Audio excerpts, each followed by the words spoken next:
em này mình cứ không xin đòi này phải cho sướng luôn nha thái cơ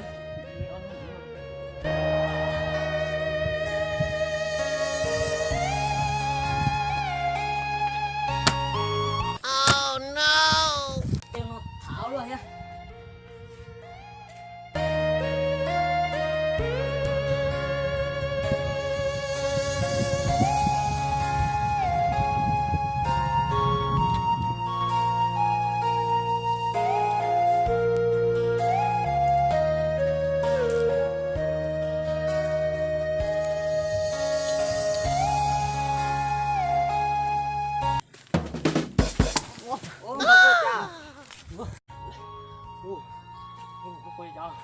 이거 뽕해.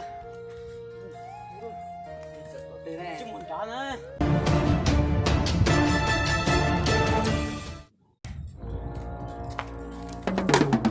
trên một đây sợ nó sao? Ngon trong này có không tự ra. Đâu đó. Sao xin tao luôn nè nó.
Sao luôn?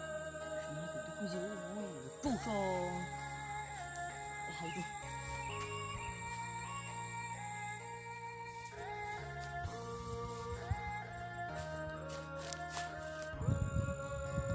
Cô mà là sao mà còn có cái mấy con trâu được sao?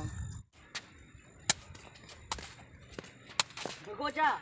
Sao nó mỏ cái bò. Ê, tin giúp tao được cái. Tin cho tao nè. Tôi hiểu con đón chung đi à. Nhưng mà từ Chúng mình nghĩ cũng tao chắc. Có à. nó phải chụp ảnh ra bắt nó chỉ xí thôi. Còn lên trong cái gì nè. Còn tóm to còn lấy đỏ kia ha. Còn bên tao cái gì nữa. Bên chỉ cho phổi à.